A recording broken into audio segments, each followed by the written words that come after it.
Biografía de todos los santos, una obra hecha y producida por Arte Global Internacional, apoyada por el canal Beam Music Enterprise.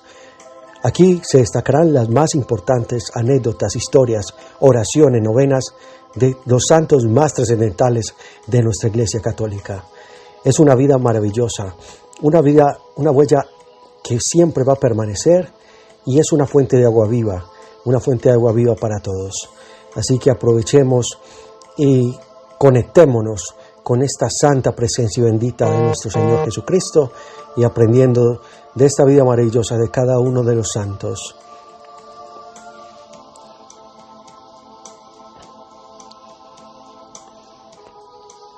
Vida y obra de San Benito de Nursia. Hubo un hombre de vida venerable, por gracia y por nombre Benito, que San Benito Abad, maestro consolus ubiaco, siglo XIII. Desde su infancia tuvo cordura de anciano. En efecto, adelantándose por sus costumbres a la edad, no entregó su espíritu a placer sensual alguno, sino que estando aún en esta tierra y pudiendo gozar libremente de las cosas temporales, despreció al mundo con sus flores, cual si estuviera marchito. Nació en el seno de una familia libre, en la región de Nursia, y fue enviado a Roma a cursar los estudios de las ciencias liberales. Pero al ver que muchos iban por los caminos escabrosos del vicio, retiró su pie, que apenas había pisado el umbral del mundo, temeroso de que por alcanzar algo del saber mundano, cayera también él en tan horrible precipicio. Despreció pues el estudio de las letras y abandonó la casa y los bienes de su padre, y deseando agradar únicamente a Dios, buscó el hábito de la vida monástica.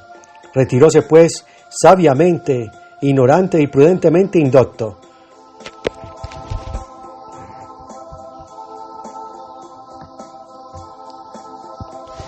No conozco todos los hechos de su vida, pero los que voy a narrar aquí los sé por referencia de 4 de sus discípulos, a saber, Constantino, varón venerabilísimo que le sucedió en el gobierno del monasterio; Valentiniano, que gobernó durante muchos años el monasterio de Letrán; Simplicio, que fue el tercer superior de su comunidad, después de él; y Honorato, que todavía hoy gobierna el cenobio donde vivió primero.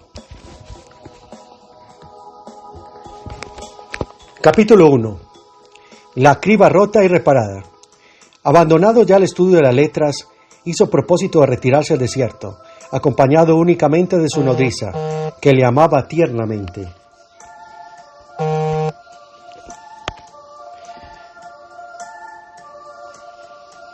Llegaron a un lugar llamado Efide, donde, retenidos por la caridad de muchos hombres honrados, se quedaron a vivir junto a la iglesia de San Pedro. La ya citada nodriza pidió a las vecinas que le prestaran una criba para limpiar el trigo. Dejóla incautamente sobre la mesa y fortuitamente se quebró y quedó partida en 2 trozos. Al regresar la nodriza empezó a llorar desconsolada, viendo rota la criba que había recibido prestada. Pero Benito, joven piadoso y compasivo, al ver llorar a su nodriza, compadeciendo de su dolor, tomó consigo los trozos de la criba rota e hizo oración con lágrimas. Al acabar su oración, encontró junto a sí la criba tan entera que no podía hallarse en ella señal alguna de fractura. Al punto, consolando cariñosamente a su nodriza, le devolvió entera la criba que había tomado rota. El hecho fue conocido de todos los lugares y causó tanta admiración que sus habitantes colgaron la criba a la entrada de la iglesia, para que presentes y venideros conocieran con cuánta perfección el joven Benito había dado comienzo a su vida monástica, y durante años todo el mundo pudo ver la criba allí, puesto que permaneció suspendida sobre la puerta de la iglesia hasta estos tiempos de la invasión lombarda. Pero Benito, deseando más sufrir los desprecios del mundo que recibir sus alabanzas y fatigarse con trabajos por Dios, más que verse ensalzado con los favores de esta vida, huyó ocultamente de su nodriza y buscó el retiro de un lugar solitario, llamado Subiaco, distante de la ciudad de Roma unas 40 millas. En ese lugar manan aguas frescas y límpidas, cuya abundancia se recoge primero en un gran lago y luego sale formando un río. Mientras iba yendo hacia este lugar, un monje llamado Román le encontró en el camino y le preguntó a dónde iba, y cuando tuvo conocimiento de su propósito, guardóle el secreto y le animó a llevarlo a cabo, dándole el hábito de la vida monástica y ayudándole en lo que pudo. El hombre de Dios, al llegar a aquel lugar, se refugió en una cueva estrechísima, donde permaneció por espacio de 3 años, ignorado de todos, fuera del monje Román, que vivía no lejos de allí, en un monasterio puesto bajo la regla del abad Adeodato, y en determinados días, hurtando piadosamente algunas horas a la vigilancia de su abad, llevaba a Benito el pan que había podido sustraer a hurtadillas de su propia comida.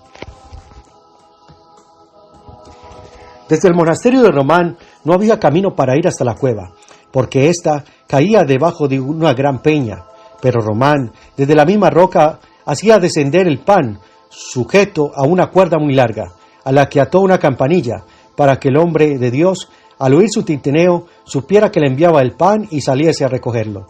Pero el antiguo enemigo, que veía con malos ojos la caridad de uno y la reflexión del otro, un día, al ver bajar el pan, lanzó una piedra y rompió la campanilla, pero no por eso dejó Román de ayudarle con otros medios oportunos. Mas creyendo Dios Todopoderoso que Román descansara de su trabajo y dara a conocer la vida de Benito para que sirviera de ejemplo a los hombres, puso la luz sobre el candelero para que brillara e iluminara a todos los que estuvieran en la casa de Dios. Bastante lejos de allí vivía un sacerdote que había preparado su comida para la fiesta de Pascua.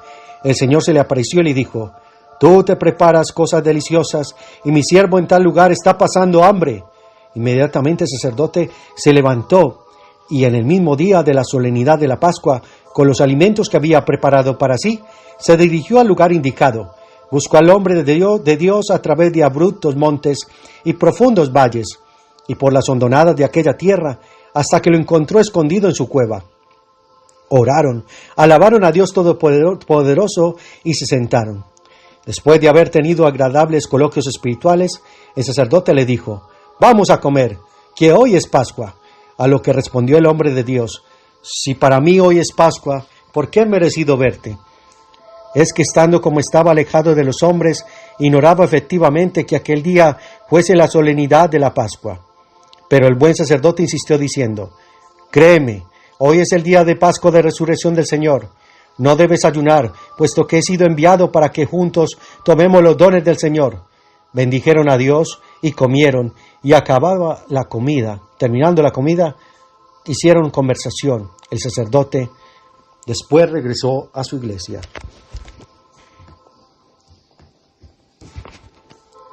También, por aquel entonces le encontraron unos pastores ocultos en su cueva. Viéndole por entre la maleza, vestidos de pieles, creyeron que era alguna fiera. Pero reconociendo luego que era un siervo de Dios, muchos de ellos trocaron sus instintos feroces por la dulzura de la piedad. Su nombre se dio a conocer por los lugares comarcanos y desde entonces fue visitado por muchos, que al llevarle el alimento para su cuerpo, recibían a cambio de su boca el alimento espiritual para sus almas.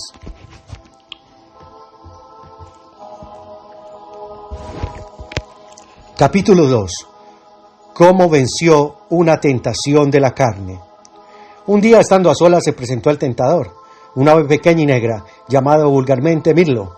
Empezó a revolotear alrededor de su rostro, de tal manera que hubiera podido atraparla con la mano si el santo varón hubiera querido apresarla. Pero hizo la señal de la cruz y el ave se alejó. No bien se hubo marchado el ave, le sobrevino una tentación carnal tan violenta cual nunca la había experimentado el santo varón. El maligno espíritu representó ante los ojos de su alma cierta mujer que había visto antaño, y el recuerdo de su hermosura inflamó de tal manera el ánimo del siervo de Dios que apenas cabía en su pecho la llama del amor. Vencido por la pasión, estaba ya casi decidido a dejar la soledad, pero tocado súbitamente por la gracia divina, volvió en sí, y viendo un espeso matorral de zarzas y ortigas que allí cerca crecía, se despojó del vestido y desnudo se echó en aquellos aguijones de espinas y punzantes ortigas. Y habiéndose revolcado en ellas durante largo tiempo, salió con todo el cuerpo herido, pero de esta manera, por las heridas de la piel del cuerpo, curó la herida del alma, porque trocó el deleite en dolor, y el ardor que tan vivamente sentía por fuera, extinguió el fuego que lícitamente le abrazaba por dentro. Así venció el pecado mundano, y de esa manera apagó el incendio. Desde entonces, según él mismo solía contar a sus discípulos, la tentación voluptuosa quedó en él tan amortiguada que nunca más volvió a sentir en sí mismo nada semejante. Después de esto, Muchos empezaron a dejar el mundo para ponerse bajo su dirección, puesto que libre del engaño de la tentación fue tenido ya con razón para maestro de virtudes. Por eso manda Moisés que los levitas sirvan en el templo a partir de los 25 años cumplidos, pero solo a partir de los 50 les permite custodiar los vasos sagrados. Pedro: algo comprendo del sentido del pasaje que has aducido, sin embargo, te ruego que me los pongas con más claridad. Gregorio: es evidente, Pedro, que la juventud arde con más fuerza la tentación de la carne, pero a partir de los 50 años, el calor del cuerpo se enfría. Los vasos sagrados son las almas de los fieles. Por eso conviene que los elegidos, mientras son aún tentados, estén sometidos a un servicio y se fatiguen con trabajos. Pero cuando ya el alma ha llegado a la edad tranquila y ha cesado el calor de la tentación, sean custodios de los vasos sagrados, porque entonces son constituidos maestros de las almas. Pedro: bien, estoy de acuerdo, pero ya que me has manifestado el sentido oculto de este pasaje, te pido que sigas contándome la vida de este justo que has comenzado a narrar. Capítulo 3. El jarro roto por la señal de la cruz. Gregorio: alejada ya la tentación, el hombre de Dios, cual tierra libre de espinas y abrojos, empezó a dar copiosos frutos en la miel de las virtudes, y la fama de su eminente santidad hizo célebre su nombre. No lejos de allí había un monasterio cuyo abad había fallecido, y todos los monjes de su comunidad fueron a donde estaba el venerable Benito, y con grandes instancias le suplicaron que fuera su prelado. Durante mucho tiempo no quiso aceptar la propuesta, pronosticándoles que no podía ajustarse su estilo de vida al de ellos, pero al fin, vencido por sus reiteradas súplicas, dio su consentimiento, instauró en aquel monasterio la observancia regular y no permitió a nadie desviarse como antes, por actos ilícitos, ni a derecha ni a izquierda del camino de la perfección. Entonces, los monjes que había recibido bajo su dirección empezaron a acusarse a sí mismos de haberle pedido que les gobernase, pues su vida tortuosa contrastaba con la rectitud de vida del santo. Viendo que bajo su gobierno no les sería permitido nada ilícito, se lamentaban de tener que, por una parte, renunciar a su forma de vida y por otra, haber de aceptar normas nuevas con su espíritu envejecido. Y como la vida de los buenos es siempre inaguantable para los malos, empezaron a tratar de cómo le darían muerte. Después de tomar esta decisión, echaron veneno en su vino. Según la costumbre del monasterio, fue presentado al abad, que estaba en la mesa, el jarro de cristal que contenía aquella bebida envenenada, para que lo bendijera. Benito levantó la mano y trazó la señal de la cruz, y en el mismo instante el jarro que estaba algo distante de él se quebró y quedó roto en tantos pedazos que más parecía que aquel jarro que contenía la muerte, en vez de recibir la señal de la cruz, hubiera recibido una pedrada. Enseguida comprendió el hombre de Dios que aquel vaso contenía una bebida de muerte, puesto que no había podido soportar la señal de la vida. Al momento se levantó de la mesa, reunió a los monjes y con rostro sereno y ánimo tranquilo les dijo: «Que Dios Todopoderoso se apiade de vosotros, hermanos. ¿Por qué quisiste hacer esto conmigo? ¿Acaso no lo dije desde el principio que mi estilo de vida era incompatible con el vuestro? Id a buscar un abad de acuerdo con vuestra forma de vivir, porque en adelante no podréis contar conmigo». Entonces regresó a su amada soledad y allí vivió consigo mismo bajo la mirada del celestial espectador.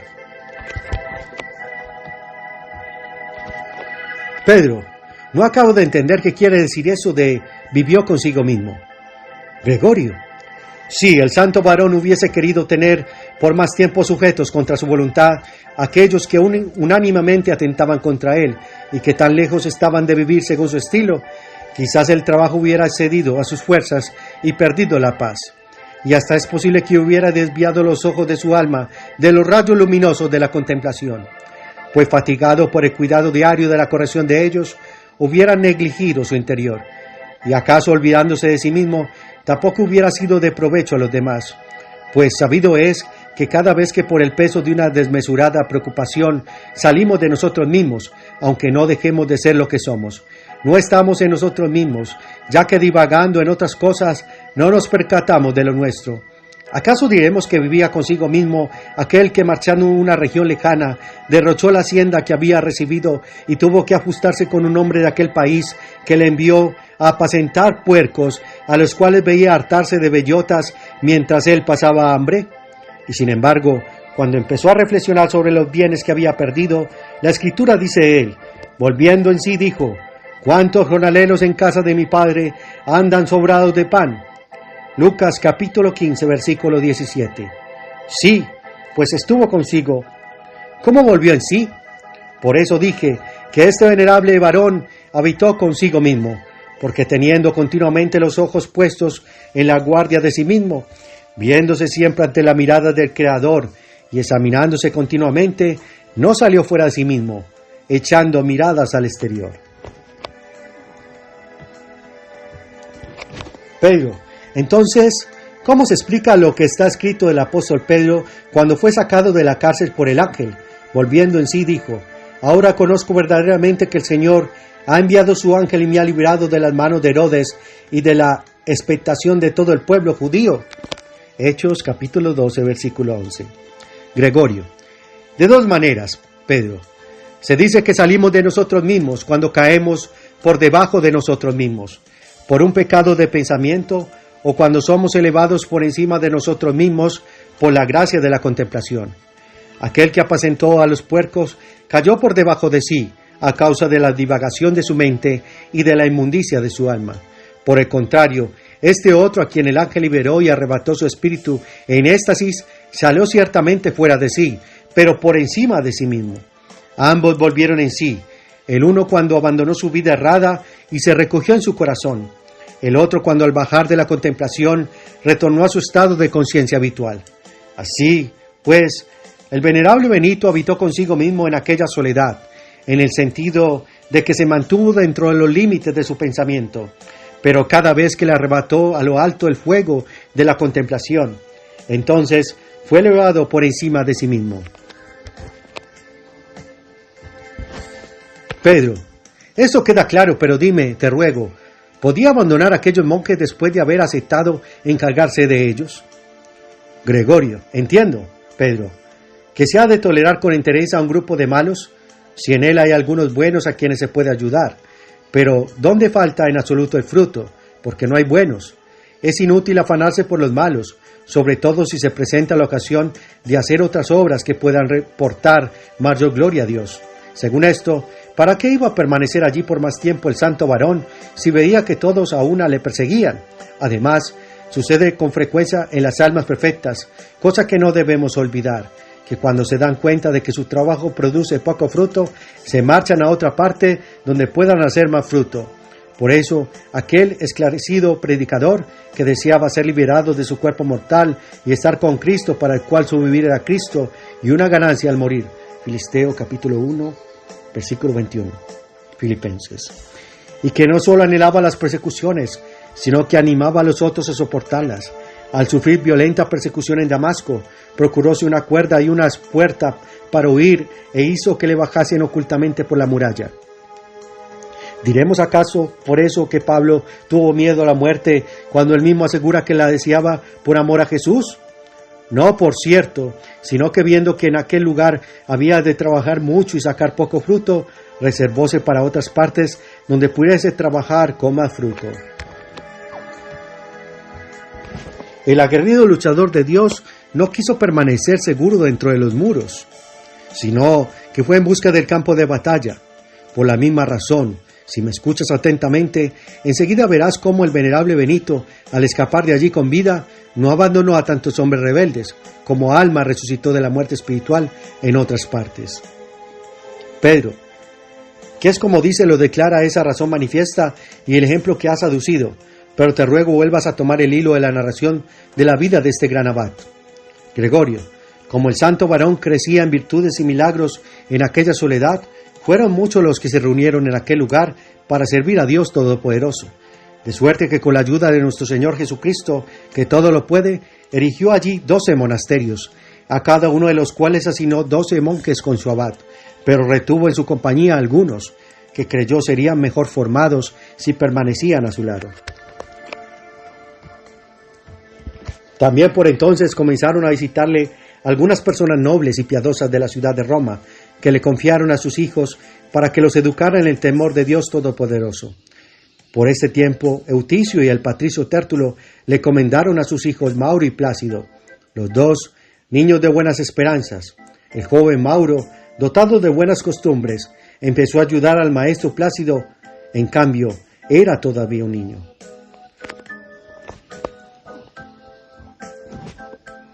Capítulo 4. Del monje distraído vuelto al buen camino. En uno de aquellos monasterios fundados por él, había un monje que no podía permanecer en oración, sino que no bien los monjes se disponían a orar, él salía fuera del oratorio y se entretenía en cosas terrenas y futiles. Después de haber sido amonestado repetidamente por su abad, finalmente fue enviado al hombre de Dios, quien a su vez le reprendió ásperamente por su necedad. Vuelto al monasterio, apenas hizo caso un par de días de la corrección del hombre de Dios, pero al tercer día volvió a su antigua conducta y comenzó de nuevo a divagar durante el tiempo de la oración. Habiéndolo comunicado al hombre de Dios, el abad que él mismo había puesto en el monasterio dijo: «Iré y le corregiré personalmente». Fue el hombre de Dios al monasterio, y cuando a la hora señalada, concluida ya la salmodia, los monjes se ocuparon en la oración, vio como un chiquillo negro arrastraba hacia afuera por el borde desvestido a aquel monje que no podía estar en oración. Entonces dijo secretamente a Pompeyano, el abad del monasterio, y al monje Mauro: «¿No ves quién es el que arrastra fuera a este monje?». «No», le respondieron. «Oremos pues para que también vosotros podáis ver a quién sigue este monje». Después de haber orado 2 días, Mauro lo vio, pero Pompeyano, el abad del monasterio, no pudo verlo.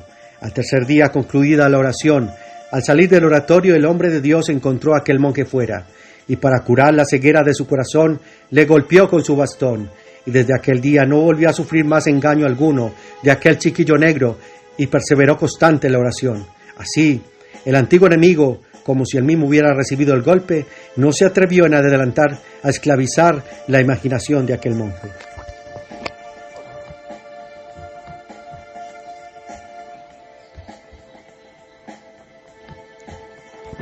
Capítulo 5.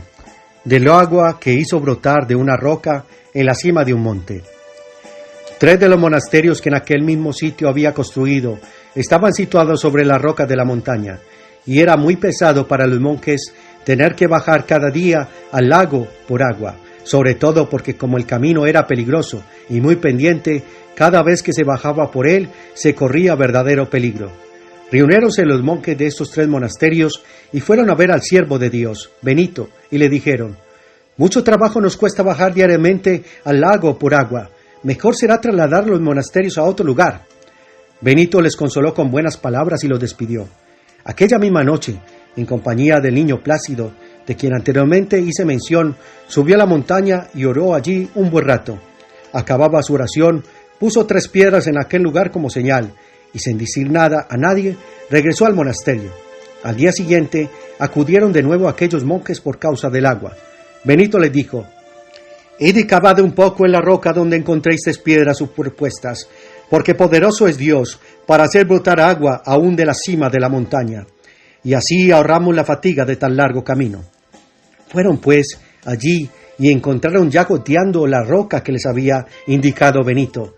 Hicieron un hoyo en ella y al punto se llenó de agua, y tan copiosamente brotó que aún hoy en día sigue manando caudalosamente y baja desde la cima hasta el pie de aquella montaña.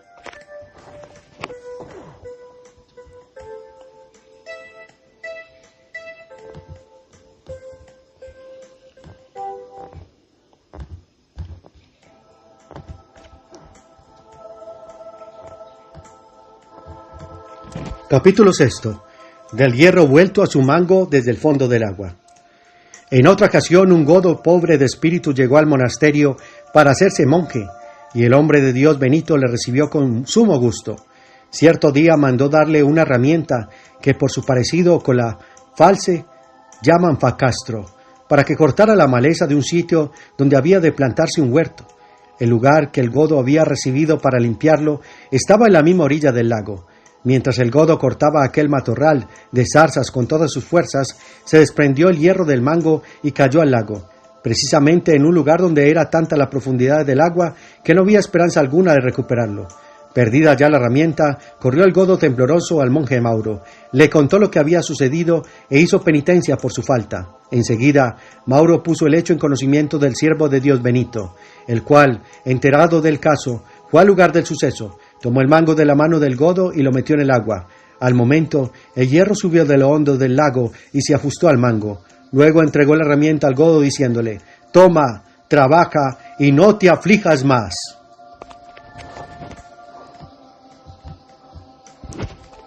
Capítulo 7. De un discípulo suyo que anduvo sobre las aguas.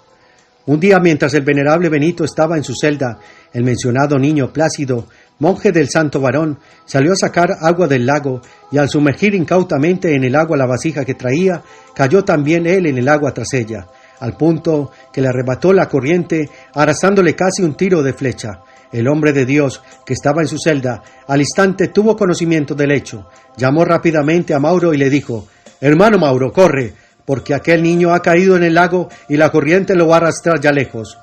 Cosa admirable y nunca vista desde el apóstol Pedro, después de pedir y recibir la bendición, marchó Mauro a toda prisa a cumplir la orden de su abad. Y creyendo que caminaba sobre tierra firme, corrió sobre el agua hasta el lugar donde la corriente había arrastrado al niño, le asió por los cabellos y rápidamente regresó a la orilla. Apenas tocó tierra firme, volviéndose en sí, miró atrás y vio que había andado sobre las aguas, de modo que lo que nunca creyó poder hacer, lo estaba viendo estupefacto como un hecho.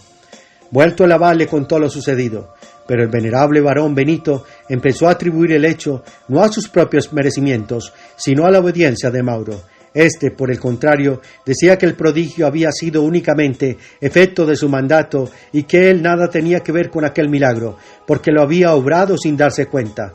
En esta amistosa porfía de mutua humildad intervino el niño que había sido salvado, diciendo: «Yo, cuando era sacado del agua, veía sobre mi cabeza la melota del abad y estaba creído que era él quien me sacaba del agua». Pedro: «Portentosas son las cosas que cuentas, y sin duda algunas serán de edificación para muchos.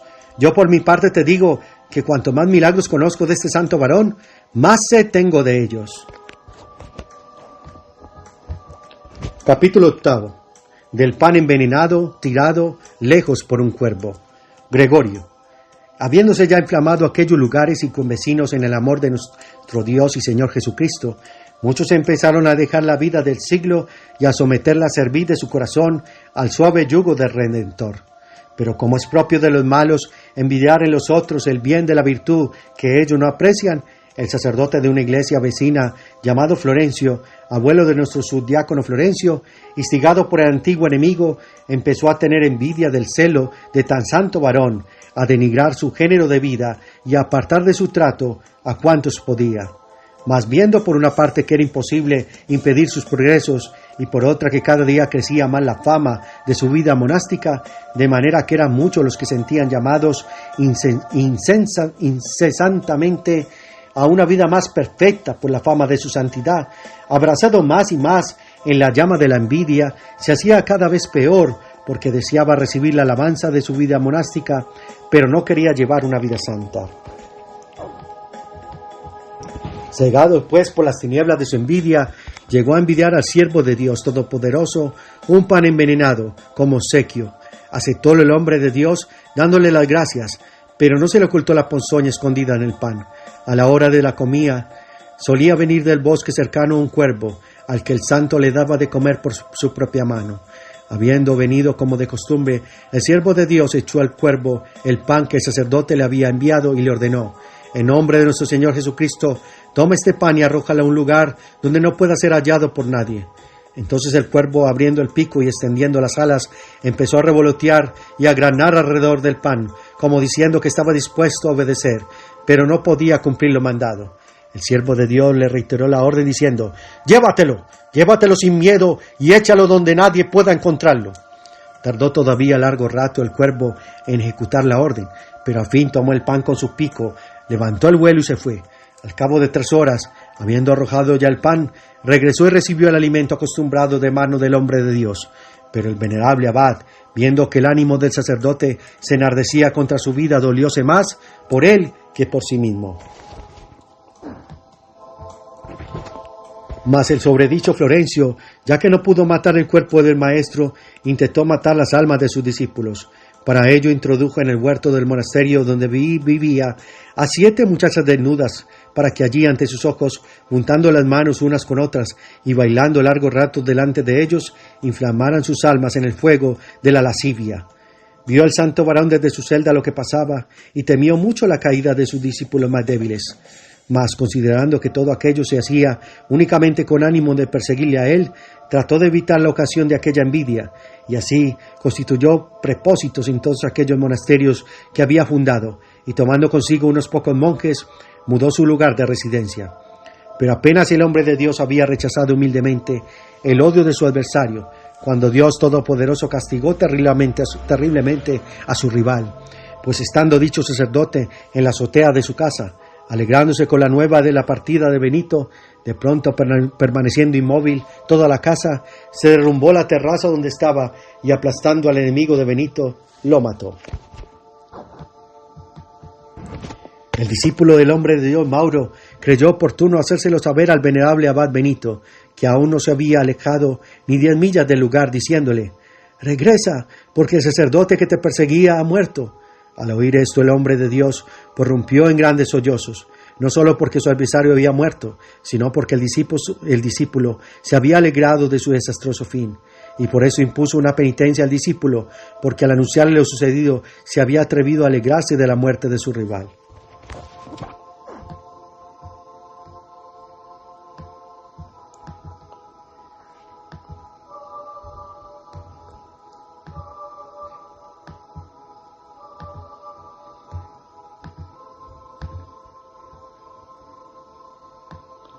Pedro, admirables y sobremanera asombrosas son las cosas que acabas de contar, pues en el agua que emanó de la piedra veo a Moisés, Números capítulo 20, versículo 11, en el hierro que remontó desde lo profundo del agua a Eliseo, Revelaciones capítulo 6, versículo 7, en el andar sobre las aguas a Pedro, Mateo capítulo 14, versículo 29, en la obediencia del cuervo a Elías, Primera Revelaciones capítulo 17, versículo 6, y en el llanto por la muerte de su enemigo a David, Segunda de Samuel, capítulo 1, versículo 2, capítulo del 18 a 33. Por todo lo cual veo que este hombre estaba lleno del espíritu de todos los justos. Gregorio. Pedro, el hombre de Dios Benito, tuvo únicamente el espíritu de aquel que por la gracia de la redención que nos otorgó, llenó el corazón de todos los elegidos, del cual dicen San Juan: era la luz verdadera que ilumina a todo hombre que viene a este mundo. Juan, capítulo 1, versículo 9. Y más abajo de su plenitud, todos hemos recibido. Juan, capítulo 1, versículo 16. Los santos alcanzaron de Dios el poder de hacer milagros, pero no el de comunicar ese poder a los demás, pues solamente lo concede a sus discípulos, el que prometió darle a sus enemigos la señal de Jonás. Mateo, capítulo 12, versículo 39. En efecto, quiso morir en presencia de los soberbios, pero resucitar ante los humildes, para que aquellos se dieran cuenta de quién había condenado, y estos a quien debían amar con veneración.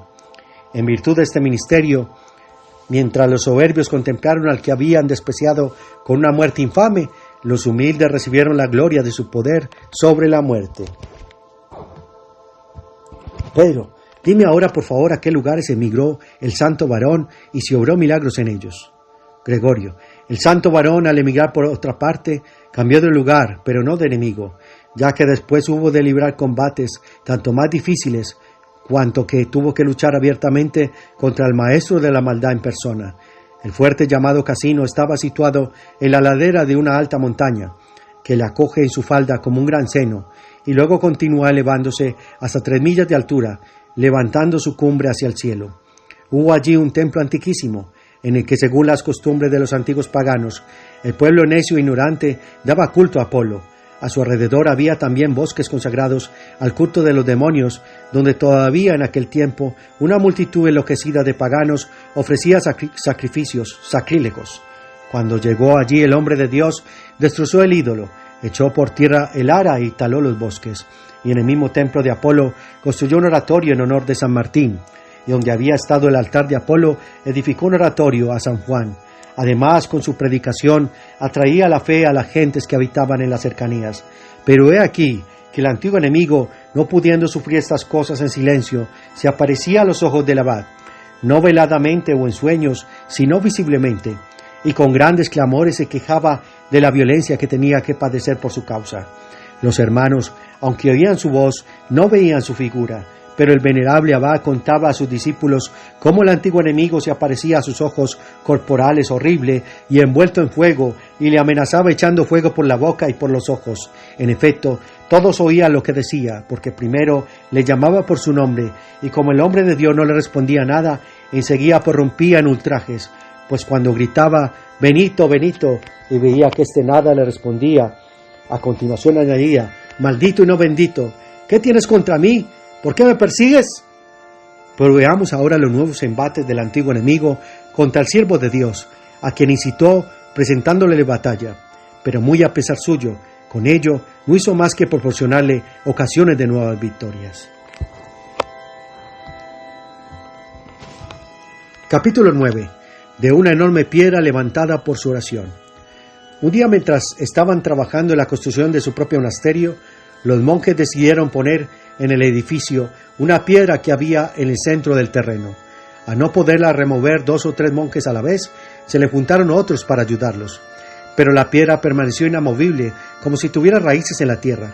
Comprendieron entonces claramente que el antiguo enemigo en persona estaba sentado sobre ella, puesto que los brazos de tantos hombres no eran suficientes para removerla. Ante la dificultad, enviaron a llamar al hombre de Dios para que viniera y con su oración ahuyentara al enemigo, y así poder luego levantar la piedra. Vino enseguida, oró e impartió la bendición, y al punto pudieron levantar la piedra con tanta rapidez como si nunca hubiera tenido peso alguno. Capítulo 10. El incendio imaginario de la cocina. Entonces los monjes empezaron a cavar allí la tierra delante del siervo de Dios, y San Benito, abandonando más el hoyo, encontraron un ídolo de bronce, que por el momento guardaron en la cocina, pero de pronto vieron salir fuego de la misma, y creyendo que iba a quemarse todo el edificio, corrieron a apagar el fuego, mas hicieron tanto ruido al arrojar el agua, que acudió también allí el hombre de Dios, y al comprobar que aquel fuego existía solo ante los ojos de sus monjes, pero no ante los suyos, inclinó la cabeza en actitud de oración, y al punto a los monjes que vio que eran víctimas de la ilusión de un fuego ficticio, hizo volver a la visión real de las cosas, diciéndoles que hicieran caso omiso de aquellas llamas que había simulado el antiguo enemigo, y que comprobaran cómo el edificio de la cocina estaba intacto. Capítulo 11. Del monje joven aplastado por una pared y sanado. En otra ocasión, mientras los monjes estaban levantando una pared, porque así convenía, el hombre de Dios se hallaba en el recinto de su celda, entregado a la oración. Apareciósele el antiguo enemigo, insultándole y diciéndole que se iba al lugar donde los monjes estaban trabajando. Comunicólo rápidamente el hombre de Dios a los monjes, por medio de un enviado, diciéndoles: hermanos, id con cuidado, porque ahora mismo va a vosotros el espíritu del mal. Apenas había acabado de hablar el enviado, cuando el maligno espíritu derrumbó la pared que levantaban, y atrapando entre las ruinas a un monje joven, hijo de un curial, lo aplastó. Consternados todos y profundamente afligidos, no por el daño ocasionado a la pared, sino por el quebrantamiento del hermano, se apresuraron a anunciárselo al venerable Benito con gran llanto. El abad mandó que le trajeran al muchacho destrozado, cosa que no pudieron hacer sino envolviéndole en una manta, ya que las piedras de la pared le habían triturado no solo las carnes, sino hasta los huesos. El hombre de Dios ordenó enseguida que lo dejasen en su celda sobre el Siatium, es decir, sobre la estera, donde él solía orar. Y despidiendo a los monjes, cerró la puerta de la celda y se puso a orar con más intensidad que nunca. Cosa admirable. Al punto se levantó curado aquel monje y tan sano como antes, y el santo envió de nuevo a cavar la pared a aquel monje con cuya muerte el antiguo enemigo había creído insultar a Benito.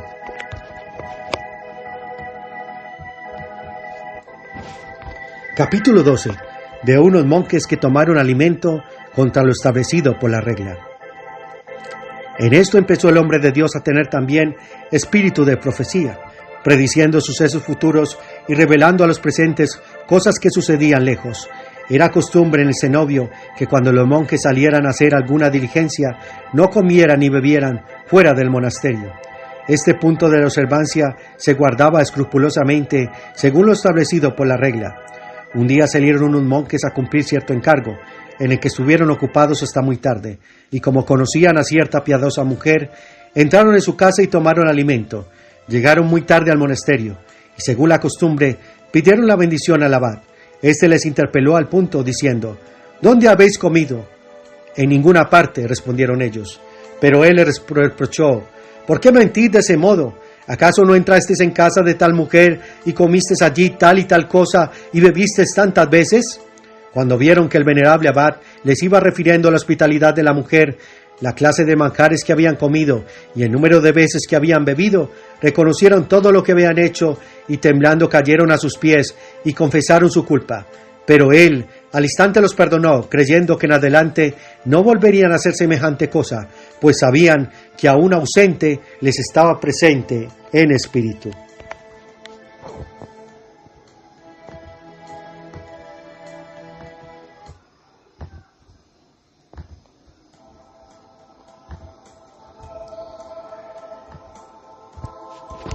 Capítulo 13. Del hermano del monje valentiniano.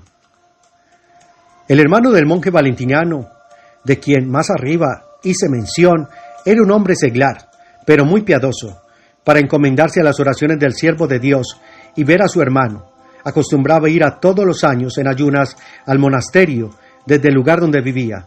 Cierto día, yendo de camino hacia el monasterio, se le juntó otro caminante, que llevaba consigo comida para el viaje. Siendo ya la hora avanzada, le dijo: «Ven, hermano, tomemos alimento para no desfallecer en el camino». A lo que respondió aquel: «De ninguna manera, hermano, no lo tomaré, porque he tenido siempre la costumbre de ir en ayunas a visitar al venerable Benito». Recibida esta respuesta, el compañero de viaje no insistió más por el momento, pero habiendo andado otro pequeño trecho, invitóle de nuevo a comer. Tampoco esta vez quiso aceptar, porque había hecho propósito de llegar en ayunas. Cayó nuevamente el que le había invitado a comer y consistió en caminar con él todavía un poco más sin probar alimento. Pero después de haber recorrido un largo trecho, cuando la hora era ya avanzada y los viajeros estaban fatigados, encontraron a la vera del camino un prado con una fuente y con todo lo que podía parecerles a propósito para reparar sus fuerzas. Entonces díjole el compañero de viaje: «Aquí hay agua, un prado y un lugar ameno donde podemos comer y descansar un poco, para que luego podamos acabar nuestro viaje sin novedad». Como estas palabras halagaron sus oídos y el lugar sus ojos, persuadido por esta tercera invitación, aceptó y comió. Al anochecer llegó al monasterio, presentóse al venerable abad Benito y le pidió la bendición. Pero al instante, el santo varón le reprochó lo que había hecho en el camino, diciéndole: «¿Cómo ha sido, hermano, que el maligno enemigo que te habló por boca de tu compañero de viaje no pudo persuadirte la primera vez, ni tampoco la segunda, pero logró persuadirte la tercera y te venció en lo que quería?» Entonces él reconoció su culpa, fruto de su débil voluntad, se echó a sus pies y comenzó a llorar avergonzado de su falta, tanto más cuanto que se dio cuenta que, aunque ausente, había prevaricado hasta la vista del abad Benito. Pero veo que en el corazón de este santo varón había el espíritu de Eliseo, que aunque estaba lejos, estuvo presente a lo que su discípulo pues así hacía. Segunda Revelación, capítulo 5, versículo 26.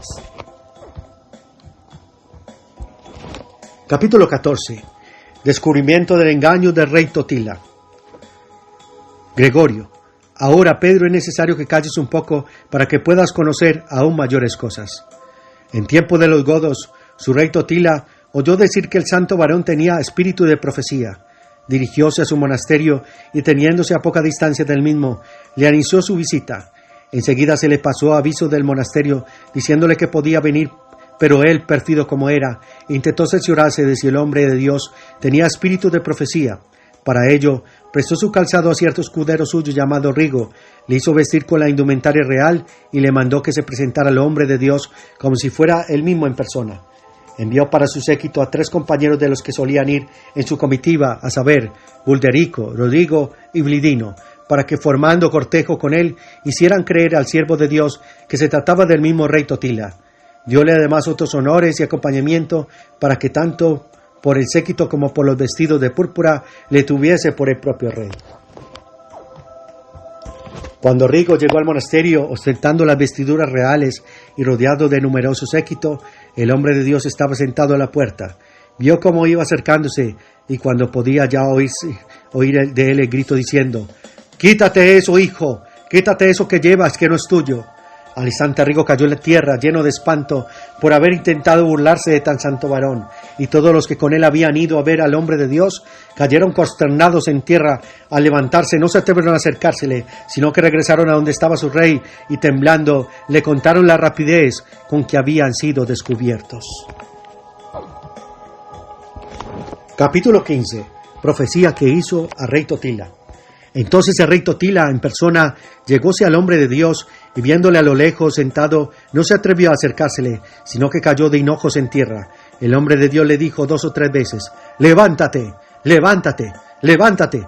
Pero como él no se atrevía a levantarse en su presencia, Benito, siervo de nuestro Señor Jesucristo, se dignó acercarse al rey, que permanecía postrado. Le levantó, le increpó por su desmanez, y en pocas palabras le vaticinó todo cuanto había de sucederle. Le dijo: «Has hecho y haces mucho daño. Es ya hora de poner término a tu maldad.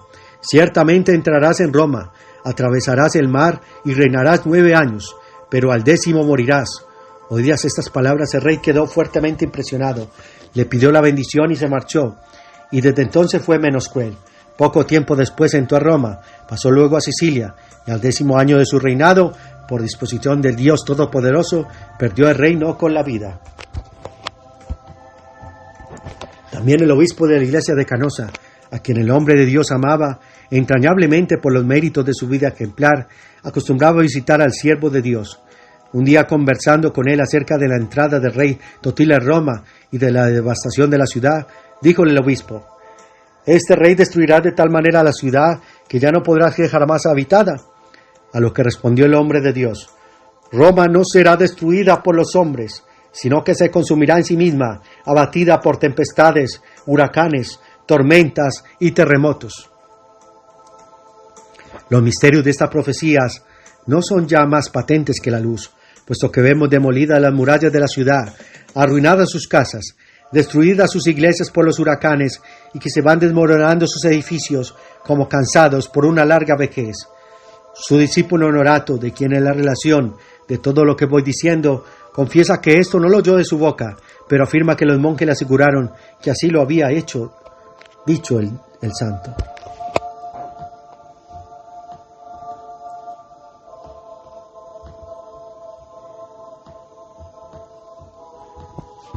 Capítulo 16. De un clérigo librado del demonio. En ese tiempo, cierto clérigo de la iglesia de Aquino era atormentado por el demonio. Había sido enviado por el venerable varón Constancio, obispo de la misma iglesia, a visitar muchos sepulcros de mártires, a fin de obtener de ello la curación. Pero los santos mártires no quisieron concederle la salud, para que con este motivo se manifestara la santidad de Benito. Así pues, fue conducido a la presencia del siervo de Dios Benito, que oró a nuestro Señor Jesucristo, y al momento expulsó al antiguo enemigo del hombre poseído. Después de haberle curado, le ordenó: «Ve, y en lo sucesivo no comas carne ni te atrevas jamás a recibir orden sagrada alguna, porque el día que intentares temerariamente acceder a orden sacro alguno, al instante volverás a ser esclavo de Satanás». Marchó pues el clérigo curado, y como la pena reciente suele atemorizar el espíritu, cumplió por el momento lo que el hombre de Dios le había ordenado. Pero transcurridos muchos años, cuando vio que los que le habían precedido habían muerto, y que otros más jóvenes que él recibían las órdenes sagradas, no acordándose de las palabras del hombre de Dios por el largo tiempo transcurrido, hizo caso omiso de ellas. Acercándose a recibir la orden sagrada, inmediatamente tomó posesión de él aquel demonio que le había dejado, y no cesó de atormentarle hasta que le quitó la vida. Pedro: «Por lo que veo, este hombre de Dios penetró hasta los secretos de la divinidad, puesto que sabía que este clérigo había sido entregado a Satanás, precisamente para que no osara recibir orden sagrada alguna». Gregorio: «¿Cómo no iba a conocer los secretos de la divinidad el que guardaba tan fielmente los preceptos del mismo Dios, estando como está escrito que el que se adhiera al Señor se hace un espíritu con él?» Primera de Corintios capítulo 6 versículo 17. Pedro: Si el que se añera al Señor se hace un mismo espíritu con él, porque el mismo egregio predicador dice también, ¿quién conoció el pensamiento del Señor o quién fue su consejero? Romanos capítulo 11, versículo 34. Pues parece ilógico que uno ignore el pensamiento de aquel con el cual ha sido hecho un solo espíritu. Gregorio. Los hombres santos, en cuanto son una misma cosa con el Señor, no ignoran su pensamiento, pues también el mismo apóstol dice, ¿qué hombre conoce lo que el hombre hay, sino el espíritu del hombre que está en él? Así también nadie conoce las cosas de Dios, sino el espíritu de Dios. Primera de Colosenses, versículo 2 y 11. Y para mostrarnos que conocía las cosas de Dios, añadió, nosotros no hemos recibido el espíritu de este mundo, sino el espíritu de Dios. Primera de Corintios capítulo 2, versículo 12. Por eso dice también, lo que ni el ojo vio, ni el oído oyó, ni imaginó el corazón del hombre, eso es lo que Dios tiene preparado para los que le aman, pero a nosotros nos los ha revelado por su espíritu. Primera de Corintios capítulo 2, versículo 9. Pedro, sí, pues las cosas que son de Dios fueron reveladas al mismo apóstol por el Espíritu de Dios. ¿Cómo responde a lo que propuse antes diciendo, oh profundidad de la riqueza, de la sabiduría y de la ciencia de Dios, cuán insondables son sus juicios e inescrutables sus caminos? Romanos capítulo 11, versículo 33. Además de esto, me viene ahora a la mente otra duda, pues el profeta David, hablando con el Señor, dice, con mis labios he pronunciado todos los juicios de tu boca. Salmo 119, capítulo 13. ¿Y cómo conocer es menor que pronunciar? Porque afirma San Pablo que los juicios de Dios son inescrutables, cuando David asegura no solo que los conoce, sino también que los ha pronunciado con sus labios. Gregorio, a ambas cosas te respondí brevemente más arriba, cuando te dije que los hombres santos, en cuanto son una misma cosa con el Señor, no ignoran su pensamiento. En efecto, todos los que siguen devotamente al Señor están unidos a Dios por su devoción, pero mientras están abrumados por el peso de la carne corruptible, no están aún junto a Dios. Y así, en cuanto le están unidos, conocen los ocultos designios de Dios, y en cuanto están separados de Él, los ignoran. Por eso, en tanto no penetran aún perfectamente sus secretos, aseguran que sus juicios son incomprensibles. Pero en cuanto se adhieren a Él por el Espíritu, y por esta unión, instruidos por las palabras de la Sagrada Escritura, o por secretas revelaciones, reciben algún conocimiento. Entonces saben estas cosas y las anuncian. Así pues, ignoran lo que Dios calla y conocen lo que les habla. Por eso cuando el profeta David dijo, con mis labios pronuncié todos tus decretos, añadió continuamente, salido de tu boca, Salmos capítulo 119, versículo 13, como si dijera abiertamente, pude conocer y proclamar estos decretos, porque tú los proferiste, puesto que aquellas cosas que tú no dices, por lo mismo las ocultas a nuestra inteligencia. Concuerda pues la sentencia del profeta y la del apóstol, porque si es cierto que los juicios de Dios son inescrutables, también lo es que una vez han sido proferidos por su boca, pueden ser pronunciados por labios humanos, porque lo que Dios revela puede ser conocido, pero no lo que oculta. Pedro, has resuelto esta pequeña objeción mía con razones bien claras, pero te ruego que prosigas si tienes algo que decir aún sobre los milagros de este varón. Capítulo 17. Profecía sobre la destrucción de su monasterio. Gregorio. Cierto hombre noble llamado Teoprobo había sido convertido por las exhortaciones del abad Benito, quien por su vida ejemplar le tenía gran confianza y familiaridad. Un día entró Teoprobo en su celda y le encontró llorando amargamente. Esperó largo rato, pero al ver que no cesaban sus lágrimas y que el hombre de Dios no lloraba como en la oración, sino por alguna congoja, preguntóle la causa de tanto llanto, a lo que le respondió enseguida el hombre de Dios. Todo este monasterio que he construido y todas estas cosas que he preparado para los monjes, por disposición de Dios Todopoderoso, serán entregadas a los bárbaros. Solo a duras penas he podido alcanzar que me concedieran las vidas de los monjes. Este oráculo que entonces oyó Teoprobo, nosotros lo vemos cumplido, pues sabemos que su monasterio ha sido destruido por las hordas de los lombardos. En efecto, no ha muchos años, una noche, mientras los monjes dormían, entraron allí los lombardos y lo saquearon todo, pero no pudieron apresar ni un solo monje. Así, Dios Todopoderoso cumplió lo que había prometido a su fiel siervo Benito, que aunque entregaría los bienes a los bárbaros, salvaría empero la vida de los monjes. Y en esto veo que a Benito le sucedió lo mismo que a San Pablo, el cual vio como su navío perdía todo lo que llevaba, pero salvo, para consuelo suyo, Definitivamente salvó la vida de todos los que iban con él. Hechos capítulo 27.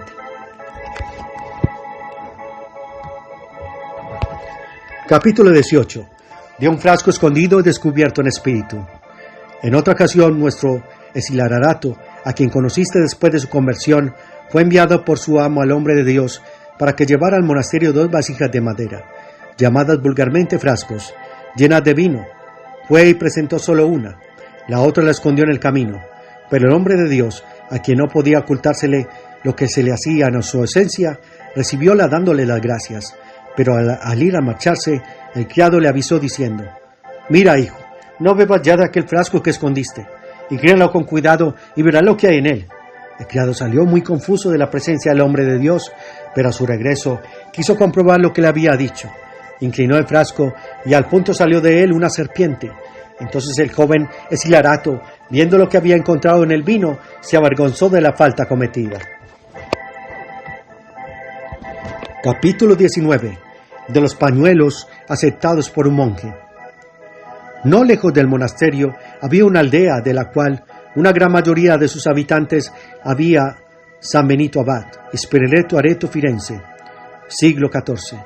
Había sido convertida del culto de los ídolos a la fe en Dios por la predicación de Benito. Había también allí unas mujeres consagradas a Dios, a las cuales el siervo de Dios procuraba enviarles con frecuencia a algunos de sus monjes para atenderlas espiritualmente. Un día, según su costumbre, envió a uno de ellos.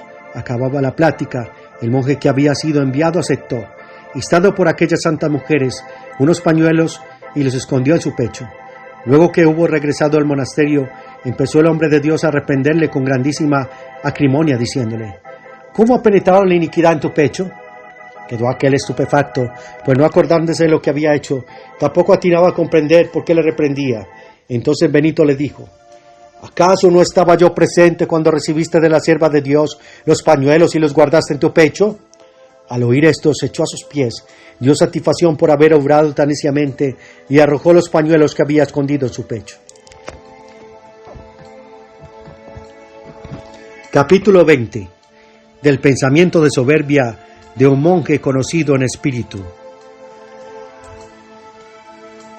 Otra ocasión, mientras el venerable abad tomaba su alimento hacia el atardecer, cierto monje, hijo de un abogado, le sostenía la lámpara delante de la mesa, y mientras el hombre de Dios comía y él alumbraba, comenzó a pensar y decir secretamente en su interior: «¿Quién es este para que yo tenga que servirle y sostenerle la lámpara mientras come? Y siendo yo quien soy, he de servirle». Al punto, dirigiéndose a él el hombre de Dios, comenzó a creparle ásperamente, diciéndole: «Santigua tu corazón, hermano. ¿Qué es lo que estás pensando? Santigua tu corazón».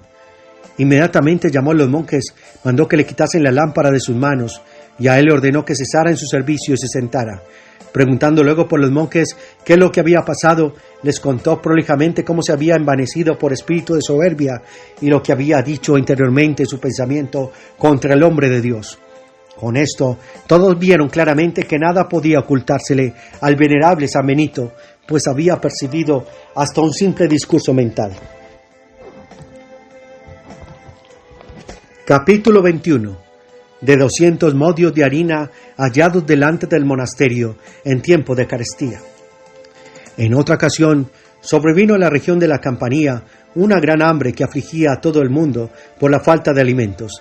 Empezaba también a escasear el trigo en el monasterio de Benito y se habían consumado casi todos los panes, de tal manera que a la hora de la refección de los monjes solo pudieron hallarse 5. Viéndolos el venerable abad contristados, trató primero de corregir con suave reprensión su pusilanimidad y luego de animarlos con esta promesa diciendo: «¿Por qué está triste vuestro corazón por la falta de pan? Hoy ciertamente hay poco, pero mañana lo tendréis en abundancia». Al día siguiente encontraron delante de la puerta del monasterio 200 movios de harina metidos en sacos, sin que hasta el día de hoy se haya podido saber de quién se valió Dios Todopoderoso para llevarlos allí. Viendo esto, los monjes alabaron a Dios y aprendieron a no dudar más de la abundancia, aún en tiempo de escasez. Pedro: «Dime por favor si este siervo de Dios tenía siempre espíritu de profecía o si este espíritu invadía su alma solo de vez en cuando». Gregorio: «El espíritu de profecía, Pedro, no está continuamente inspirando la mente de los profetas, porque si el Espíritu Santo, según está escrito, inspira donde quiere, Juan capítulo 3 versículo 8, también has de saber que inspira cuando quiere. Por eso, preguntando el profeta Natán por el rey David si podía construir el templo, primeramente le dijo que sí y luego que no. Segunda de Samuel capítulo 7 versículo 17. Y por lo mismo, cuando el profeta Eliseo vio llorar a la mujer sunamita sin conocer la causa de su llanto, dijo al criado que la impedía acercarse: déjala, porque su alma está llena de amargura y el Señor me lo ha ocultado y no me lo ha revelado. Segunda de Revelaciones capítulo 4 versículo 27. Dios Todopoderoso actúa así por disposición de su soberana bondad, porque unas veces da el espíritu de profecía y otras lo retira. Eleva las almas de los profetas a las alturas y al mismo tiempo las mantiene en la humildad, para que vea lo que son por la gracia de Dios cuando reciben este espíritu y lo que son por sí mismos cuando les falta. Pedro: que es así como dice, lo manifiesta tu mismo razonamiento, pero cuéntame por favor todo lo que sepas del venerable Abad Benito. Capítulo 22. Como en una visión trazó el plano del monasterio de Terracina. Gregorio. En otra ocasión, cierto varón piadoso le rogó que enviase a alguno de sus discípulos para fundar un monasterio en una posesión suya, junto a la ciudad de Terracina. Accedió Benito a su demanda, designó a los monjes que habían de ir y nombróles abad y prior. Al despedirlo les prometió: id y tal día iré yo y os mostraré dónde debéis edificar el oratorio, el refectorio de los monjes, la hospedería y todo lo demás. Recibida la bendición, partieron enseguida, esperaron con ansia el día señalado y prepararon todo lo necesario para los que habían de venir en compañía del santo abad. Pero la noche anterior, al día convenido, antes de que amaneciera, el hombre de Dios se apareció en sueños al que había constituido abad y a su prior, y les fue señalando minuciosamente cada uno de sus lugares donde había de edificarse algo. Al levantarse de la cama, refiriéndose mutuamente a los que habían visto en sueños, pero no dieron crédito a la visión, y así esperaron a que viniera el siervo de Dios, tal como se lo había prometido. Mas viendo que no había comparecido el día señalado, fueron a él y le dijeron llenos de tristeza: Padre, esperábamos que vinieras tal como lo habías prometido y nos indicara lo que habíamos de edificar, pero no compareciste. Él le respondió: Hermanos, ¿cómo decís esto? ¿Acaso no vine según había prometido? Contestáronle: ¿Cuándo viniste?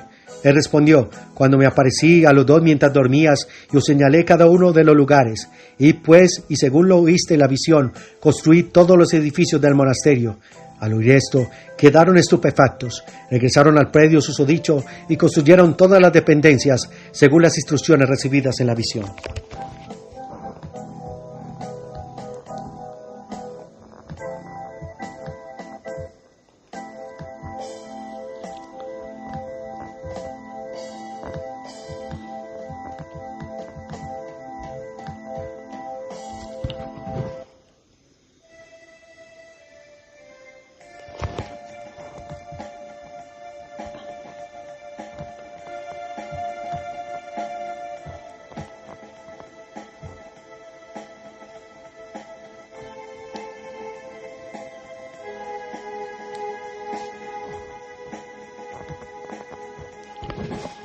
Capítulo 24. De un monje joven a quien arrojó la tierra del sepulcro. Gregorio. Un día cierto monje joven que amaba a sus padres más de lo conveniente, se marchó a su casa. Saliendo del monasterio sin pedir la bendición, el mismo día, llegando a su casa, murió y le sepultaron. Pero al día siguiente hallaron su cuerpo fuera de la fosa. De nuevo volvieron a enterrarle, pero al día siguiente lo hallaron otra vez fuera de la tumba. Entonces corrieron a los pies del abad Benito pidiéndoles entre sollozos que se dignara concederles su favor. Al punto dióles el hombre de Dios por su propia mano la comunión del cuerpo del Señor, diciéndoles: id y poned sobre su pecho esta partícula del cuerpo del Señor y sepultadlo con ella. Hicieron así, y la tierra retuvo el cuerpo sin volverlo a arrojarlo más. ¿Ves, Pedro, qué mérito no tendría este hombre delante de nuestro Señor Jesucristo, que hasta la tierra arrojaba de sí el cuerpo de aquel que no tenía el favor de Benito? Pedro: lo veo perfectamente y ello me llena de asombro. Capítulo 25. Del monje al que al marcharse del monasterio contra la voluntad de Benito le salió al encuentro un dragón que quería devorarle. Gregorio. Un monje suyo proclive a la inconstancia no quería perseverar en el monasterio. Y aunque el hombre de Dios le corregía asiduamente y le amonestaba con frecuencia, de ningún modo quería permanecer más en la comunidad y se empeñaba con importunos ruegos a que le dejaran marchar. Un día, cansado ya el venerable abad de tanta impertinencia, le mandó airado que se fuese. No bien hubo abandonado el monasterio cuando le salió al encuentro un dragón, que abriendo sus fauces contra él amenazaba con devorarle. Entonces, tembloroso y jadeante, empezó a gritar con fuerte voz: «¡Corred, corred, que este dragón quiere devorarme!». Acudieron rápidamente los monjes.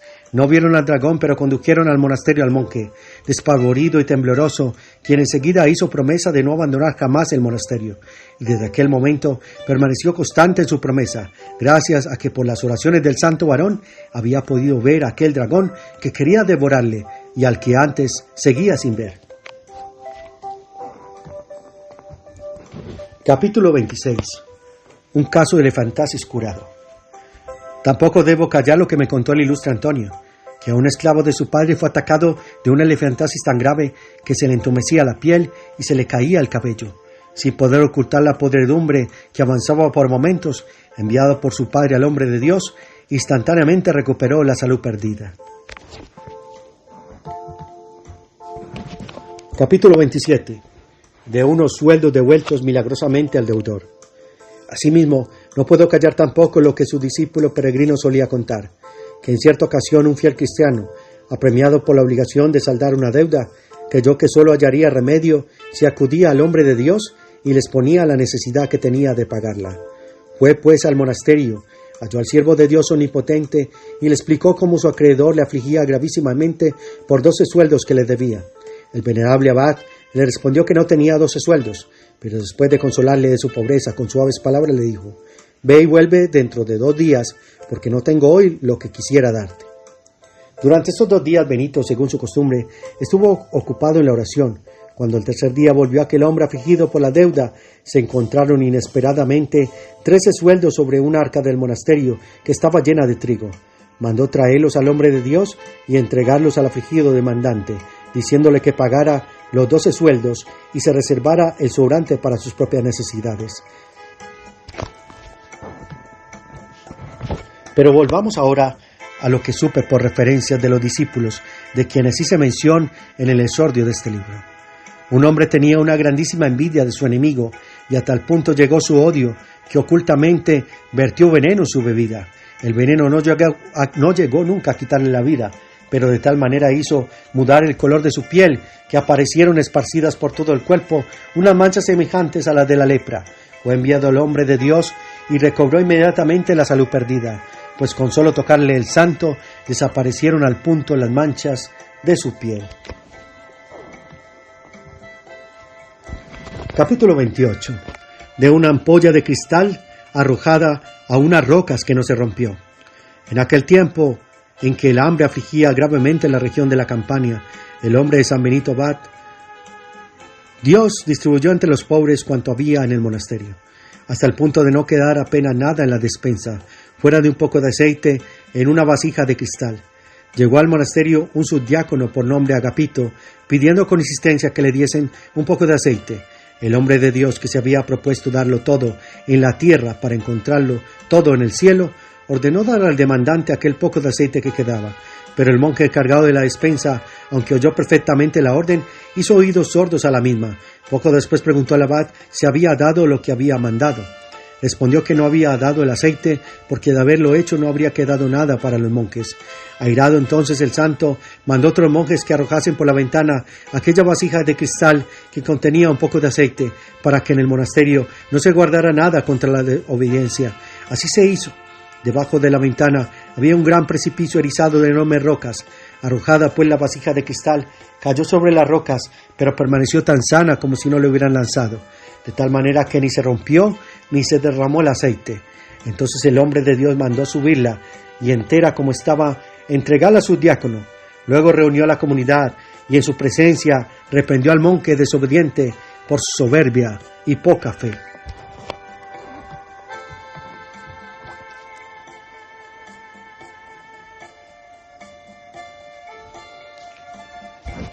Capítulo 29.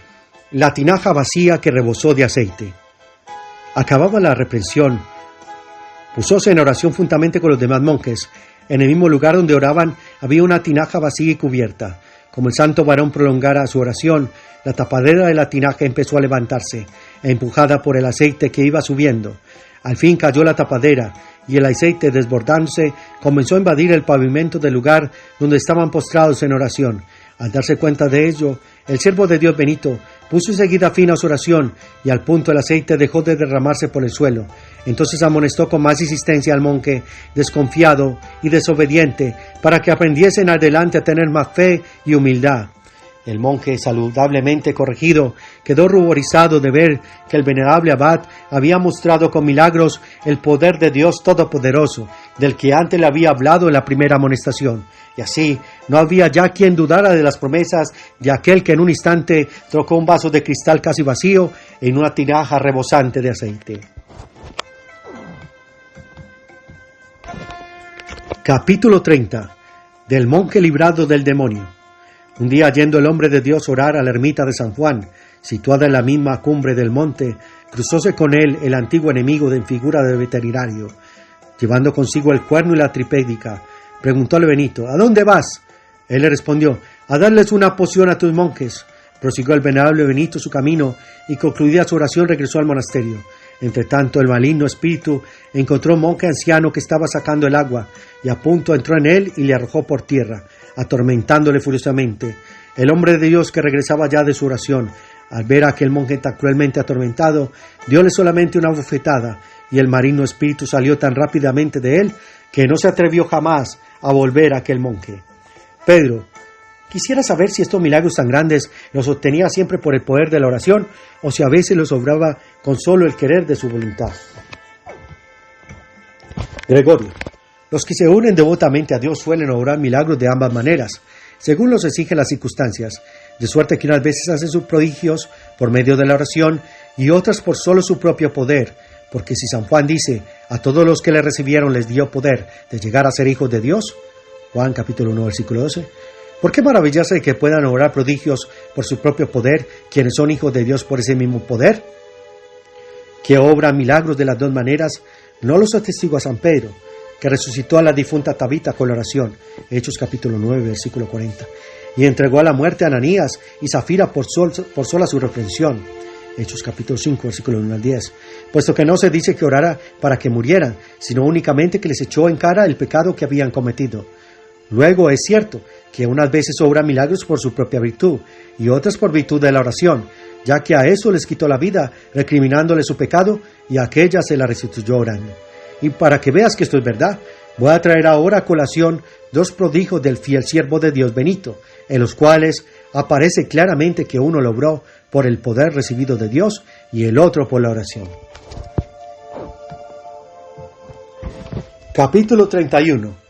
De un labriego manatado que desató con solo su mirada. Un godo por nombre Saya, afiliado a la herejía arriana en tiempos de rey Totila, se encendió en odio y para crueldad contra los varones piadosos de la Iglesia Católica, hasta el punto de que si algún clérigo o monje topaba con él, no escapaba con vida de sus manos. Un día, abrazado por el ardor de su avaricia y ávido de rapiña, le dio por afligir con crueles tormentos a cierto labriego, y al torturarle con varios suplicios, el rústico, vencido por tales tormentos, declaró que había confiado todos sus bienes al siervo de Dios Benito, para que, creyéndole su verdugo, diera entre tanto tregua a su crueldad y pudiera ganar unas horas de vida. Cesó entonces Saya de atormentar al labriego, pero le ató los brazos con gruesas cuerdas y comenzó a empujarle delante de su caballo para que le mostrara quién era el tal Benito que había recibido en depósito todos sus bienes. El labriego, que iba adelante con los brazos atados, le condujo al monasterio del Santo Varón, a quien encontró sentado junto a la puerta, solo y leyendo. El labriego dijo al cruel Saya, que iba detrás de él: «He aquí al abad Benito, de quien antes te hablé». Saya fijó en él su mirada llena de ira y ferocidad, y creyendo que podía usar con él los procedimientos terroristas que acostumbraba, empezó a gritar fuertemente diciéndole: «¡Levántate, levántate! Devuelve todo lo que recibiste de este labriego». Al oír esas palabras, el hombre de Dios levantó sus ojos de la lectura, le miró y fijó también la vista en el labriego que mantenía manetado. Al poner los ojos sobre los brazos del labriego, comenzaron a desatarse de un modo maravilloso, y con tanta rapidez las cuerdas que ataban sus brazos, que no hubiera podido desligarlos tan presto con tanta celeridad humana. Al ver Saya cuán fácilmente quedaba desatado aquel que había traído manatado consigo, aterrado ante la fuerza del tal poder, cayó del caballo y doblando las plantas de Benito, aquella a su servir de inflexible cuerdad, se encomendó a sus oraciones. El hombre de Dios no dejó por eso su lectura, pero llamó a los monjes y les mandó que introdujeran a Saya en el monasterio y que lo obsequiaran con algún alimento bendecido.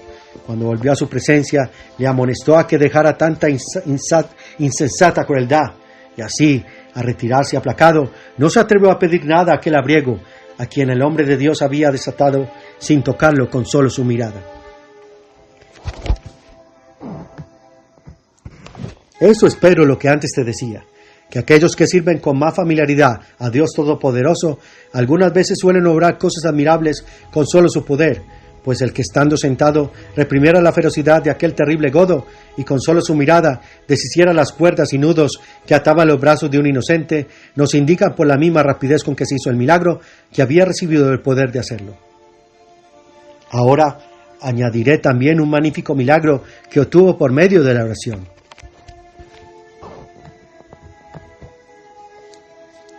Capítulo 32. De un muerto resucitado por la oración del hombre de Dios. Cierto día, mientras el hombre de Dios había salido con sus monjes a las labores del campo, llegó al monasterio un campesino llevando en brazos el cuerpo de su hijo muerto, y estando fuera de sí por el dolor de tamaña pérdida, preguntó por el abad Benito. Cuando se le contestó que el abad estaba en el campo con los monjes, dejó a la puerta del monasterio el cuerpo de su hijo difunto y, trastornado por el dolor, comenzó a correr en busca del venerable abad. Pero entonces regresaba ya el hombre de Dios del trabajo del campo con sus monjes. Apenas le divisó el campesino, comenzó a gritar: «¡Devuélveme a mi hijo! ¡Devuélveme a mi hijo!». Al oír estas palabras detuvóse el hombre de Dios y le dijo: «¿En qué te he quitado yo a tu hijo?». A lo que respondió aquel: «¡Ha muerto! ¡Ven y resucítale!». Al oír esto, el siervo de Dios se entristeció sobremanera y dijo: «Retiraos, hermanos, retiraos, que estas cosas no son para nosotros, son propias de los santos apóstoles. ¿Por qué queréis imponernos cargas que no podemos llevar?». Pero el campesino, abrumado por el dolor, persistía en su demanda, jurando que no se había de ir si no resucitaba a su hijo. Entonces el siervo de Dios preguntó: «¿Dónde está?». Él le respondió: «Su cuerpo yace junto a la puerta del monasterio».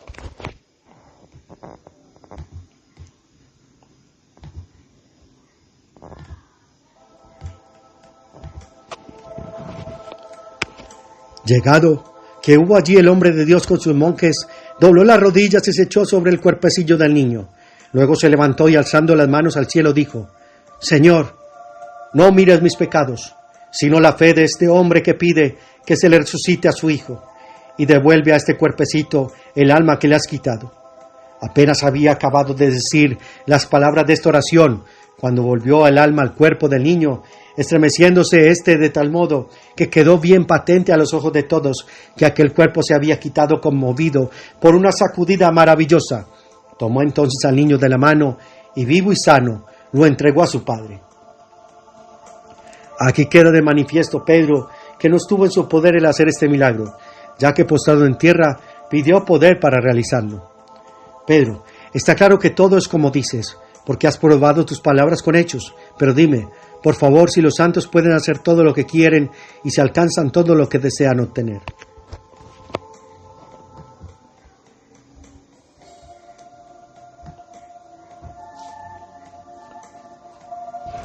Capítulo 33. El milagro de su hermana escolástica. Gregorio, ¿quién habrá Pedro en esta vida más grande que San Pablo? Y sin embargo 3 veces rogó al Señor que le librara del aguijón de la carne. Segunda de Corintios capítulo 12 versículo 8. Y no pudo alcanzar lo que deseaba. Por eso es preciso que te cuente el venerable abad Benito cómo deseó algo y no pudo obtenerlo. En efecto, una hermana suya llamada Santa Escolástica, hermana de San Benito Escolástica, consagrada a Dios Todopoderoso desde su infancia, acostumbrado a visitarle una vez al año. Para verla, el hombre de Dios descendía a una posesión del monasterio situada no lejos de la puerta del mismo. Un día vino como de costumbre y su venerable hermano bajó donde ella, acompañado de algunos de sus discípulos. Pasaron todo el día ocupados en la alabanza divina y en santos coloquios, y al acercarse las tinieblas de la noche, tomaron juntos la reflexión, estando aún sentados a la mesa, entretenidos en santos coloquios, y siendo ya la hora muy avanzada, dicha religiosa hermana suya le rogó: «Te suplico que no me dejes esta noche, para que podamos hablar hasta mañana de las goces de la vida celestial». A lo que respondió: «¿Qué es lo que dices, hermana? En modo alguno puedo permanecer fuera del monasterio». Estaba entonces el cielo tan despejado que no se veía en él ni una sola nube. Pero la religiosa mujer, al oír la negativa de su hermano, juntó las manos sobre la mesa con los dedos entrelazados y apoyó en ella la cabeza para orar a Dios Todopoderoso. Cuando levantó la cabeza de la mesa, era tanta la violencia de los relámpagos y truenos y la inundación de la lluvia que ni el venerable Benito ni los monjes que con él estaban pudieron trasponer el umbral del lugar donde estaban sentados. En efecto, la religiosa mujer, mientras tenía la cabeza apoyada en las manos, había derramado sobre la mesa tal río de lágrimas que tocaron en lluvia la serenidad del cielo. Y no tardó en seguir la oración, la inundación del agua, sino que de tal manera fueron simultáneas la oración y la copiosa lluvia, que cuando fue a levantar la cabeza de la mesa, se oyó el estallido del trueno, y lo mismo fue a levantarla que caer al momento la lluvia. Entonces, viendo el hombre de Dios que en medio de tantos relámpagos y truenos y de aquella lluvia torrencial no era posible regresar al monasterio, entristecido empezó a quejarse diciendo: «Que Dios Todopoderoso te perdone, hermana, ¿qué es lo que has hecho?». A lo que ella respondió: «Te lo supliqué y no quisiste escucharme. Rogué a mi Señor y Él me ha oído. Ahora, sal si puedes. Déjame y regresa al monasterio». Pero no pudiendo salir fuera de la estancia, hubo de quedarse a la fuerza, ya que no había querido permanecer con ella de buena gana. Y así fue como pasaron toda la noche en vela, saciándose mutuamente con coloquios sobre la vida espiritual.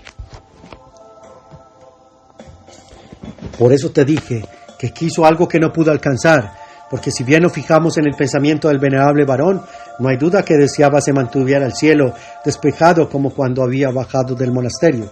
Pero contra lo que deseaba se hizo el milagro, por el poder del Dios Todopoderoso y gracias al corazón de aquella santa mujer. Y no es de maravillar que en esta ocasión aquella mujer que deseaba ver a su hermano pudiese más que él, porque según la sentencia de San Juan, Dios es amor. 1 Juan capítulo 4 versículo 16. Y con razón pudo más la que amó más. Lucas capítulo 7 versículo 47. Pedro: «Ciertamente me gusta mucho lo que dices». Capítulo 34. ¿Cómo vio salir el alma del cuerpo de su hermana? Gregorio. Al día siguiente la venerable mujer volvió a su morada y el hombre de Dios regresó también al monasterio. 3 días después, estando en su celda con los ojos levantados al cielo, vio el alma de su hermana, que saliendo de su cuerpo en forma de paloma, penetraba en lo más alto del cielo. Gozándose con ella de tan gloria, dio gracias a Dios Todopoderoso, con himnos de alabanza anunció su muerte a los monjes, a quienes envió enseguida para que trajeran su cuerpo al monasterio y lo depositaran en el sepulcro que había preparado para sí. De esta manera ni la tumba pudo separar los cuerpos de aquellas cuyas almas habían estado siempre unidas en el Señor. Capítulo 35. Del mundo entero reunido ante sus ojos y del alma de Germán, obispo de Capua. En otra ocasión, Servando, diácono y abad del monasterio que Libereo, antiguo patricio, había fundado en la región de Campania, fue a visitar a San Benito, según su costumbre. Efectivamente frecuentaba su monasterio, y como él estaba también lleno de buena doctrina y de gracia celestial, se intercambiaban dulces palabras de vida, y suspirando preguntaban ya el suave alimento de la patria celestial. De esta manera se pregustaban sobre este alimento.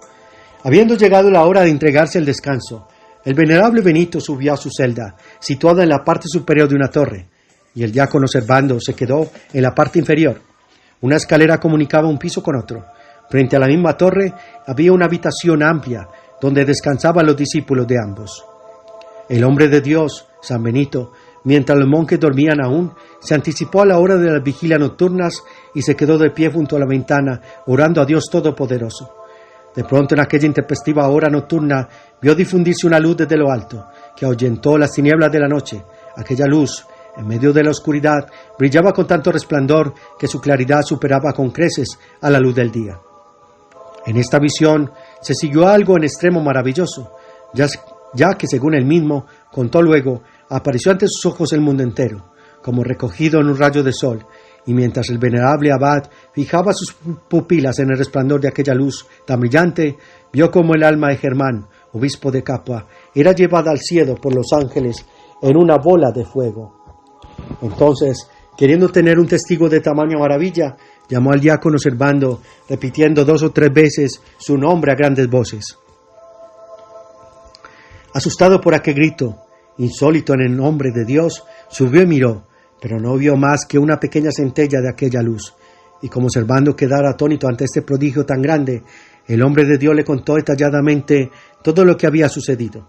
Enseguida dio aviso al piadoso varón Teoprobo de la villa de Casino para que aquella misma noche enviara un mensajero a la ciudad de Capua, con el fin de informarse de cómo estaba el obispo Germán y se lo notificara.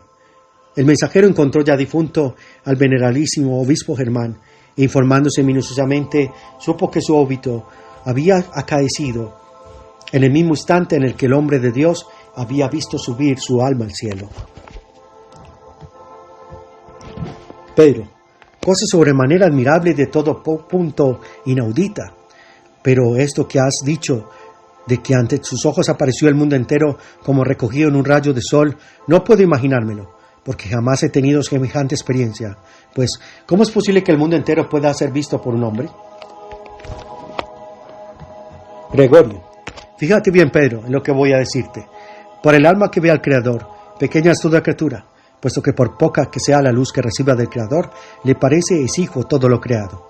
Porque la claridad de la contemplación interior amplifica la visión íntima del alma y tanto se dilata en Dios, que se hace superior al mundo. Incluso el alma del vidente se levanta sobre sí, pues en la luz de Dios se eleva y se agranda interiormente.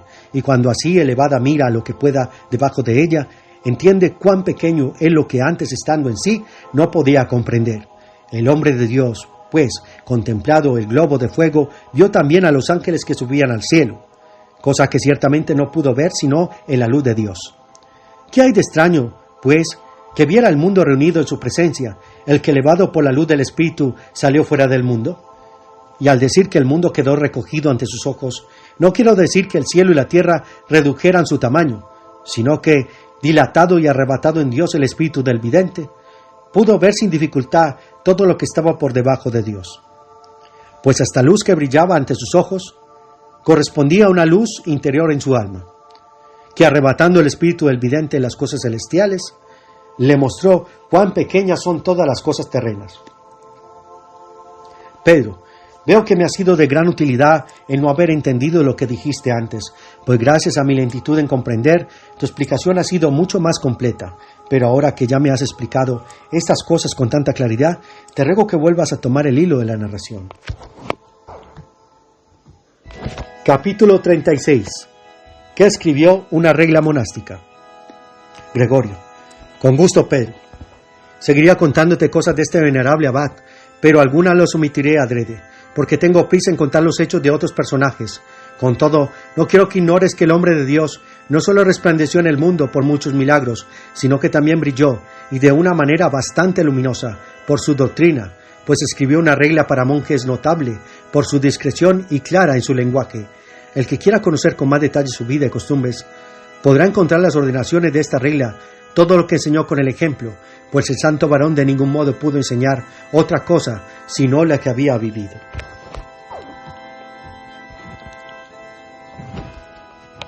Capítulo 37. La profecía que de su muerte hizo a los monjes. En el mismo año que había de salir de esta vida, anunció el día de su santísima muerte a algunos de los monjes que vivían con él, y a otros que estaban lejos. A los que estaban presentes le recomendó que guardaran silencio de los que habían oído, y a los ausentes les indicó la señal que le daría cuando su alma saliera del cuerpo. 6 días antes de su muerte, mandó abrir su sepultura. Pronto fue atacado por la fiebre y comenzó a fatigarse a causa de su violento ardor. Como la enfermedad se agravaba cada día más, al 6º día se hizo llevar por sus discípulos al oratorio, donde confortado para la salida de este mundo con la resurrección del cuerpo y la sangre del Señor, y apoyando sus débiles miembros en las manos de sus discípulos, permaneció de pie, con las manos levantadas al cielo, y exhaló el último suspiro entre palabras de oración.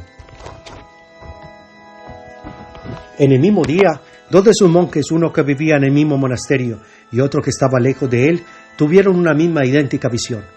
Vieron en efecto un camino adornado de tapices y resplandeciente de innumerables lámparas que en dirección oriente iba desde su monasterio al cielo. En la parte superior del camino, un hombre de aspecto venerable y lleno de luz les preguntó si sabían qué camino era el que estaban viendo.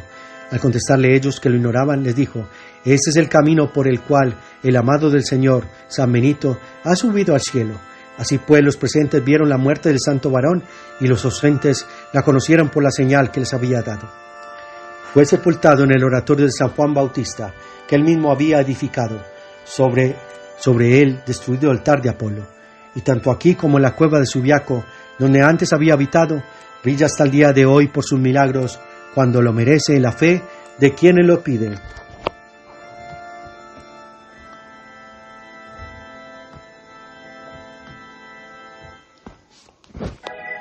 Capítulo 38.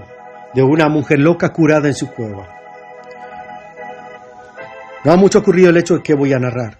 Una mujer loca, mientras tuvo enajenado el juicio, vagaba de día y de noche por montes y valles, bosques y campos, sin descansar en parte alguna, sino donde le obligaba la fatiga. Un día, después de haber andado errante durante mucho tiempo, llegó a la cueva del bienaventurado Benito y quedóse allí San Benito. San Benito, la cueva de San Benito, y allí se quedó la loca, ignorando empero dónde había entrado. Al día siguiente salió tan sana de juicio como si nunca hubiera sufrido desvarío alguno, y durante el resto de su vida conservó la salud que había recobrado.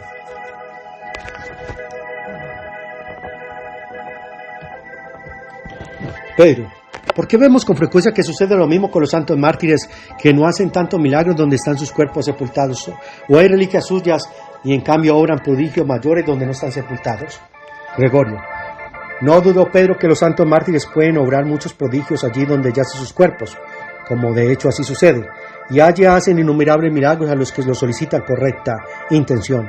Pero porque las almas enfermizas pueden dudar de que los mártires estén presentes para escucharles donde saben que no están sus cuerpos, por eso es necesario que obren mayores milagros donde un alma débil puede dudar de su presencia. Pero la fe de aquellos que tienen un alma unida a Dios tiene tanto más mérito, cuanto más que saben que aunque no estén allí sus cuerpos, no por eso dejarán de ser escuchados. Por eso la misma verdad, para acrecentar la fe de sus discípulos, les dijo: si yo no me voy, no vendrá a vosotros el Espíritu Paráclito. Juan capítulo 16, versículo 7. Pero siendo así que el Espíritu Paráclito procede continuamente del Padre y del Hijo, ¿por qué dice el Hijo que debe retirarse para que venga el que no se aleja jamás?